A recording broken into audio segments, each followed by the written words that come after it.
Hello बच्चों, चलिए प्रश्न पढ़ते हैं। प्रश्न दिया है कि E0 हेलोजनों के रेडॉक्स संकर के मान दिए गए, इन मानों के आधार पर सही कथन पर निशान लगाए। तो सबसे पहले बात करें अगर इस प्रश्न में मुख्य अवधारणा की, तो देखो क्या होगी।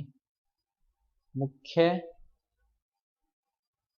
अवधारणा जो इस प्रश्न में होगी वो होगी अपचायक क्षमता। अपचायक क्षमता। तो देखो, अपचायक क्षमता क्या होती है कि किसी तत्व द्वारा अन्य तत्व को अपचयित करने की क्षमता। अपचयित करने की क्षमता। और ऐसा होता कब है कि जिनका अपचयन विभव कम होता है, जिन तत्वों का अपचयन विभव कम होता है, अपचयन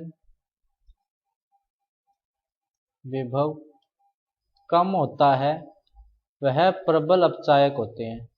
प्रबल अपचायक होते हैं।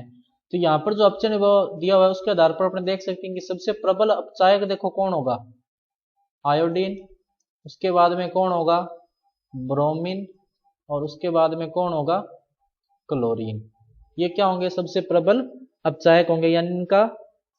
तो पहला इसने दिया कि क्लोरीन जो है वो ब्रोमीन को विस्थापित कर सकता है था आयोडीन अपने लवण विलयनों से। तो ये कथन क्या है, गलत है। अगला दिया कि क्लोरीन अपने लवण विलयन से केवल आयोडीन को विस्थापित कर सकता है, कि क्लोरीन जो है वो अपने लवण विलयनों से आयोडीन नहीं, किसी को भी नहीं कर सकता ये। उसके बाद में देखिए ब्रोमीन अपने लवण विलयन से क्लोरीन को विस्थापित कर सकता है। तो ये कथन क्या है, सही है। उसके बाद में बात करें जो अगला कथन इसने दिया हुआ है कि आयोडीन अपने लवण विलयनों से क्लोरीन तथा फ्लोरीन दोनों को विस्थापित कर सकता है। तो निश्चित रूप से ये अपचायक क्षमता का क्रम है, अपचायक क्षमता का ये क्रम है। और ये जो आयोडीन है ये ब्रोमीन और क्लोरीन दोनों को ही विस्थापित कर सकता है, यानी कि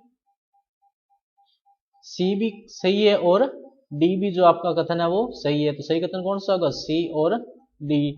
तो बच्चों ये था आपका उत्तर। मैं आशा करता हूं आपको समझ में आया होगा। धन्यवाद।